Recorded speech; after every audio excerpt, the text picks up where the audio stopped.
So I am some of the coolest and most interesting conversations I've had over the last year are with Salim Holder, who's the co-founder and CEO of Fourth Avenue Market. I'm going to let Salim tell you what Fourth Avenue Market is as a brand and where it comes from. But one of the things, as an old school historian, that Fourth Avenue Market reminds us of is that you guys didn't invent D2C.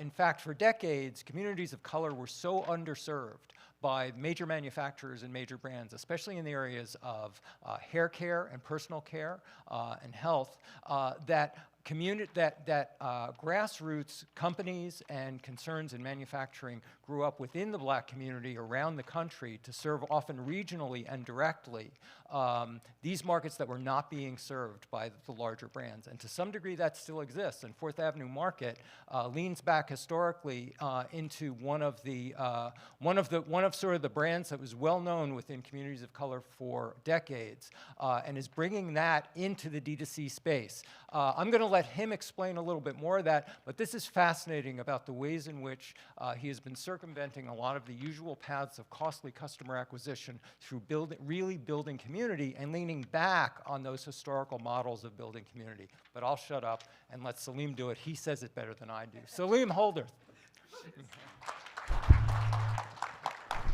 Hello. Can you hear me? Hear me all right? All right, what's up, everybody? What's going on?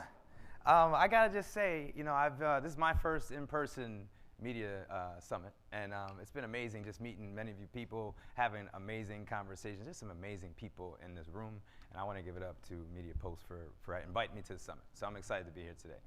As Steve said, I am Salim Holder. I am the co-founder and CEO of Fourth Ave Market. My experience is in brand management, where I worked for over a decade with companies like Kimberly-Clark, managing brands like Kotex, Cottonelle. I managed Jameson Irish Whiskey, denture adhesive brands, grooming brands. And honestly, I was really enjoying the work that I was doing.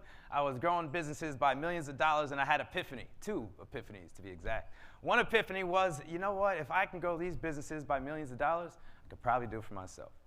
And the second one was the challenge that existed for me was that I was struggling to really be able to connect the work that I was doing on a daily basis and how that had an actual positive impact on the communities I was a part of or those that I lived in. And so, honestly, in January of 2018, I stepped out on faith and decided to chart my own path. Wasn't exactly sure what I was going to do, but I decided it wasn't going to be what I was doing at the time. And the best way to do it is to change, to do something different. So I stepped out on faith. And in doing so, I started to teach digital marketing, but I also had an opportunity where there's a sales broker who I'd known for years. Her job is getting products on the shelves, Walmart's, Target's, corner stores, et cetera. I'd worked for years as a brand manager. So I spoke to her, and I actually talked about this other product idea that I had, and she reminded me that she started this business that was about ethnic and multicultural hair and personal care products about a year before I even left the company. A year later, I'm sitting in front of her having a conversation, talking about this other product, and I said, hey, what are you doing with that other company? And she had other businesses, and honestly, she was at a place where she really just wanted to retire. So I said, well, let me take it off your hands. And I called one of my best friends who had experience in software engineering, about 10, 15 years of software engineering experience. And I was like, with your technology experience and my marketing experience, we can take this business and we can take it off our hands and just make some money. And at first, the idea was just, let's just make some money. So we bought it.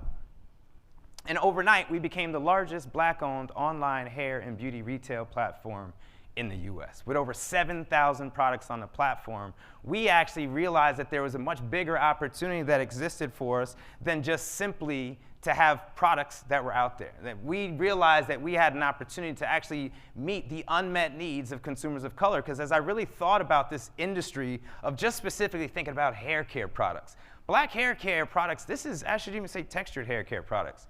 Realistically, this is the fastest, actually the only growing segment of the entire hair care industry is this segment. And so as I reflected on my experience shopping in the industry, I kind of wondered, why is it then that I walk into a Walmart, Target, or CVS and there's a little 4-foot section of the shelf called the ethnic set that typically has products that don't work well or products that I don't even want in the first place? And most consumers do not shop that section of the shelf.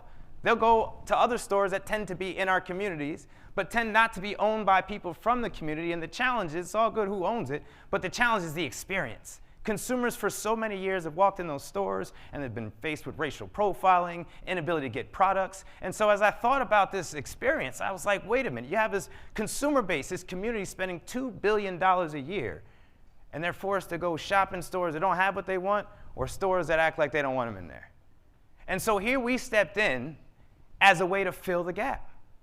And I realized the gap was actually much bigger than just a gap about products. The gap was really about empowering a community, connecting a community that's spending money. There should be money reinvested back into that same community. To me, purpose and profits and purpose go together. And too often in corporations that I was a part of, it was almost like we got to make profits and then maybe we can do something of purpose.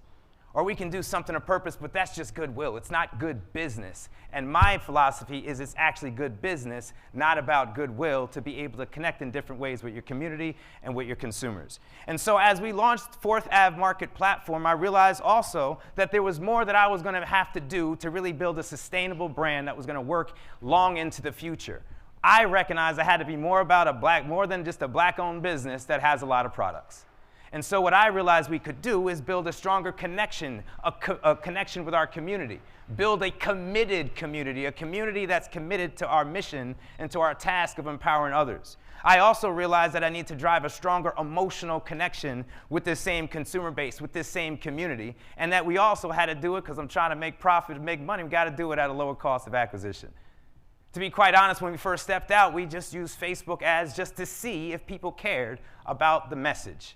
And overwhelmingly, they said they cared. And as great as it was, I started to look at that cost of acquisition. And I said, all right, we're going to have to find a different way to really do this over the long term. And here's what I recognize this insight. I recognize quite specifically that in any community, all communities, there exists an information ecosystem. It doesn't matter if you're in a skateboarding community or a dance community, whatever community you're a part of, there is an information ecosystem that exists. And in the black community specifically, there's an information ecosystem that has existed and has been built simply because of historical reasons and heritage. It has been built over time. This is how people get information out. News, product information, entertainment, etc. When you talk about the black community and you can touch the black church or the mosque, when you talk about the barbershop or salon, when you talk about HBCUs or historically black colleges and universities, and you talk about community organizations, you can reach 90% of the black community through these different entities and organizations. Without Skip TV, you can just by connecting with this community. And so what I realized is that we can create a business model that's truly integrated with this ecosystem by providing incentives along each part of the ecosystem for what people are already doing on a regular basis of recommending product services and talking about other things. And so we realized that we can tap in, and we have been doing is we've been integrating our business model specifically with this idea in mind, with this insight in mind. And specifically today, we have different programs. I only have 20 minutes, so I picked one program to talk with you about. And specifically, I'm talking to you about the program that we're doing when it comes to community organizations. When I say community organizations, this ranges from organizations like Jack and Jill or Kappa Alpha Psi to organizations like foster care centers, et cetera. And I would say if you are somebody who's looking to integrate or connect with the black community, if you haven't heard of those organizations, I recommend you do some research on who those organizations are. Because the reality is those are powerful and crazy influential organizations in the community. And that was a part of the challenge that existed for me as being in a lot of organizations and constantly hit with this wall as I'm saying, hey, listen, we should talk to this group. We should connect with this group. It wasn't about, hey, I'm trying to talk to my friends. It wasn't about, hey, let's just do something I think is good. I'm trying to make a profit too for the company. I'm trying to grow with the company as well. And I happen to be a part of this community and realize the impact and importance of the messages that come from these different organizations. So specifically today, I'm going to talk about our community organization initiative that really focuses on foster care centers, that focuses on shelters, women's shelters, and others, knowing that about 30 to 40% of the people that are there happen to be people of color.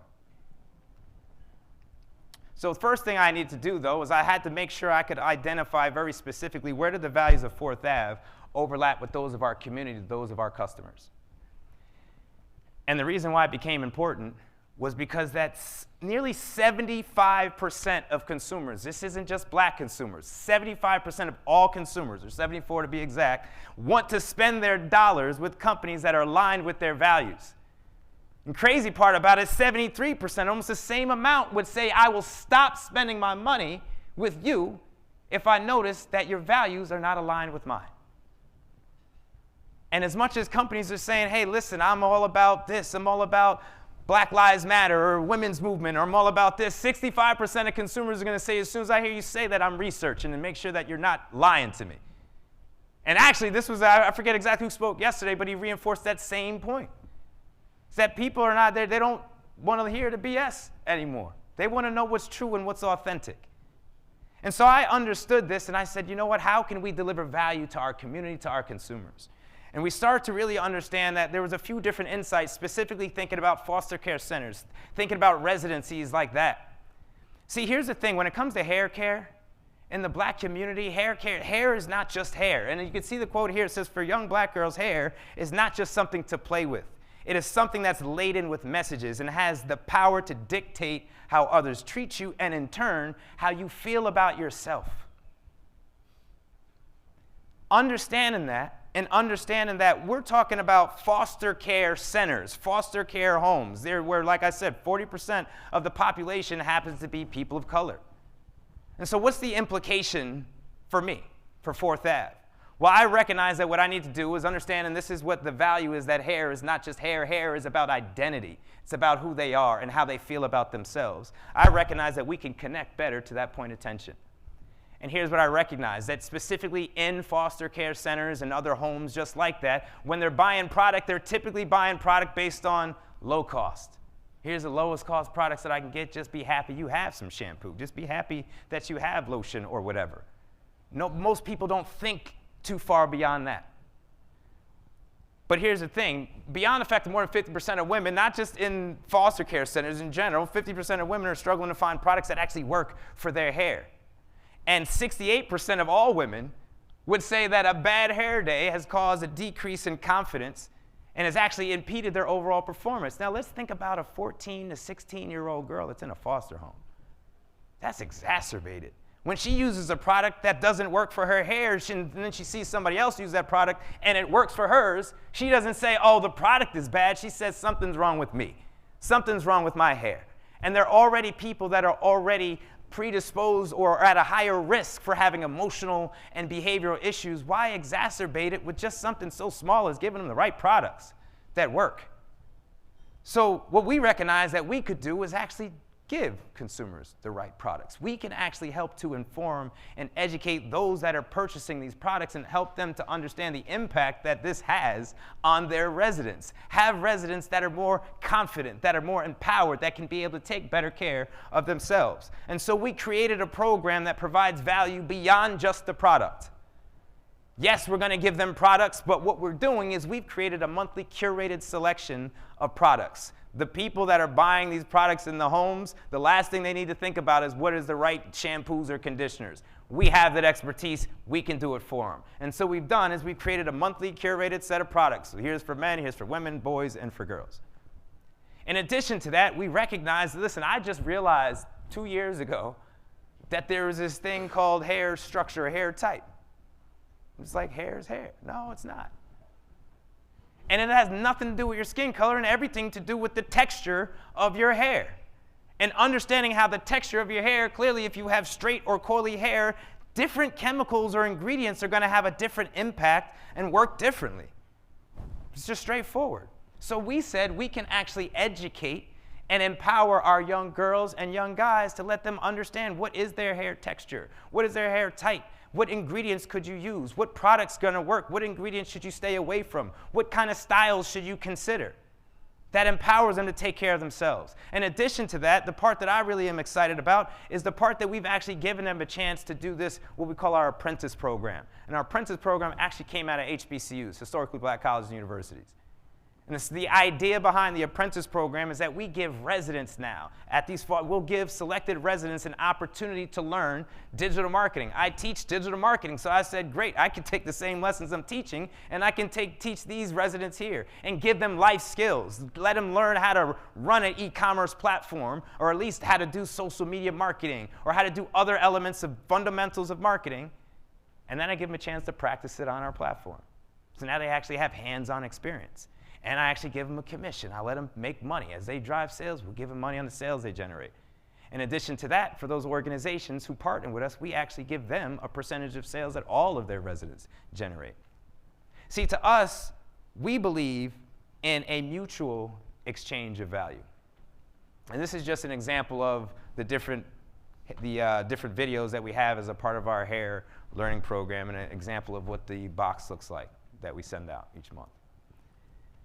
But we believe in a mutual exchange of value. Every program, every relationship, everything that we do is about not just taking. See, too often I had worked in companies that were so willing to just come say, hey, we want to sell to X and X consumers, so let's go in, let's give them a discount, or let's buy from them, give them a discount so they can come back and buy more from us. That's all centered on you as an organization, as a company. What about providing value beyond your products and services? So we looked at it and said, we can actually create a mutual exchange of value. So the program that we created that I just mentioned, it is a win-win across the board. It's a win-win for clients. When you think about the residents themselves, they, one, first and most foremost, they have effective products that work. So now they can be comfortable when they do their hair, skin, etc. They can feel good in their own skin. Second, there's personal care education. Now they know how to take better care of themselves. A lot of times students, residents in these foster care centers haven't come from the most structured environment, so there's little things, basic things, from how to shave to how to do other things that nobody taught them. So we can teach them in this program. And then they have an opportunity to earn money, and what I think is even more important than the money is hands-on experience. The money goes away, experience stays forever. By giving them this experience, they can be a freelancer and start doing freelance social media work, right? They can start their own business in the e-commerce, etc. What I'm saying is we're unlocking an opportunity for them to walk and step into their full potential. For foster homes, the shelters themselves, it's reduced cost of product. We're actually partnering with other corporations and looking to partner with even more corporations. If this is interesting to you, I'd be more than happy to talk to you about it. We've been partnering with different corporations who have actually been able to say, great, if this is the products that you're selling, number one, we want to put our products in a kit, or number two, we're happy to donate products. And so now, for the same price, these residencies or these foster care centers are now getting even more products for the money that they were spending before. And they're getting more information and training and empowerment for their own specific residents, which makes their residents happier, which means there's going to be lower behavioral issues, and there'll be stronger emotional connection with those residents. For our corporate partners, to be quite honest with our corporate partners, they looked at, one, I'm going to drive trial at the product. Two, I can have a consistent path for having an impact in the community. I don't just have to write a check to the NAACP. I can actually have a consistent path to consistently, months after month, have an impact and see the impact and know who I'm impacting with it. And then some just look at an opportunity, it's an outlet for slow-moving products. I'm not talking about expired products or products that are damaged or not good. We're going to give them great products. But I know from working in the consumer product world, at times, products move slow. And sometimes the next opportunity is either get rid of them at big lots or destroy them. So I said, hey, wait a minute. You can actually put those to a good place and put them to good use.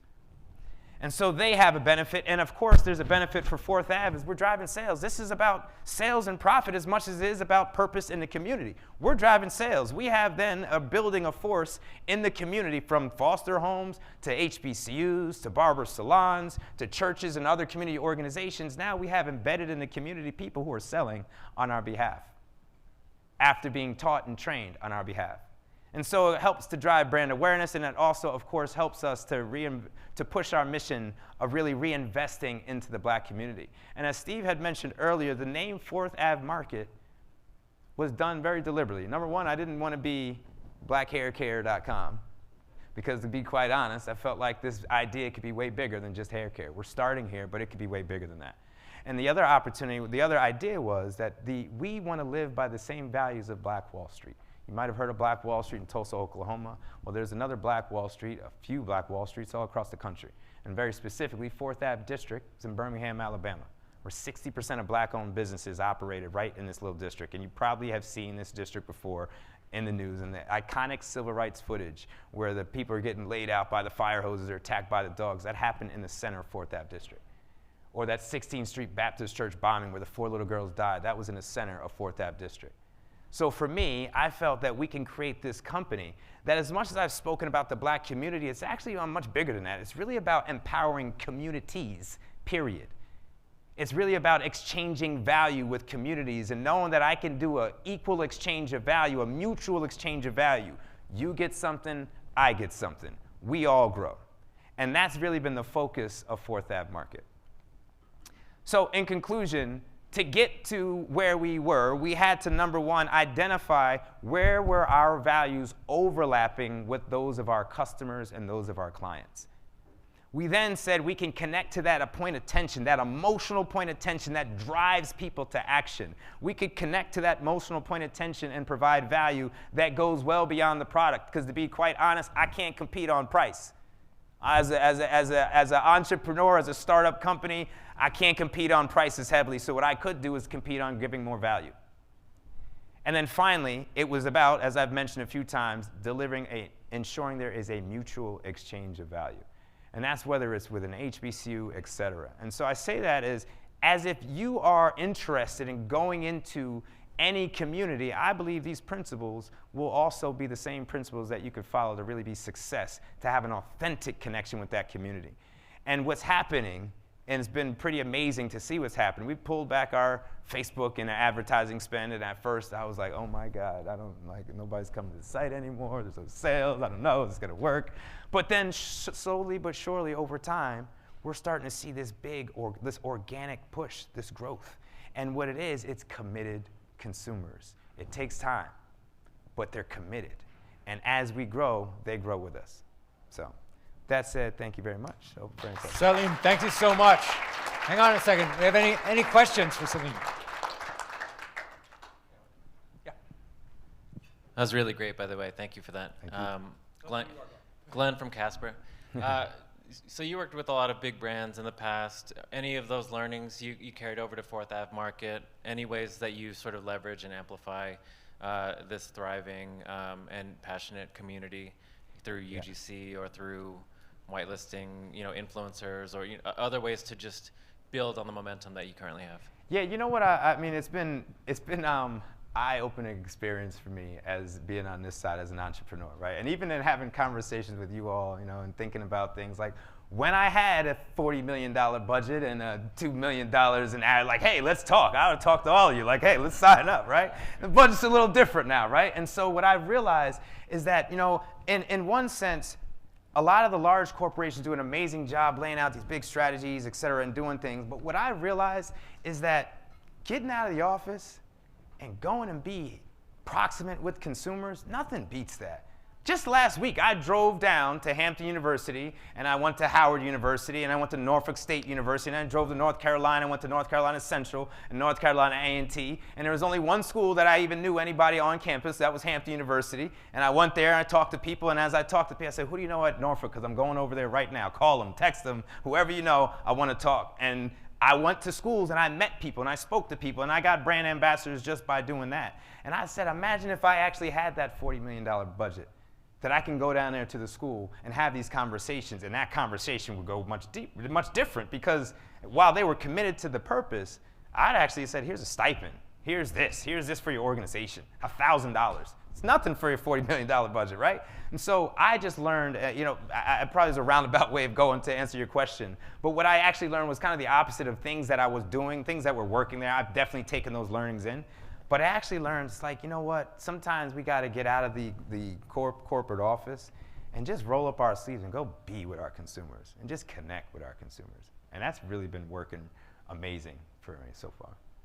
Salim, I wanted to underscore one thing that has occurred to me across multiple conversations I've had with you in the various programs you have, because what you're talking about is an exchange of value that's really based on the value of empowerment.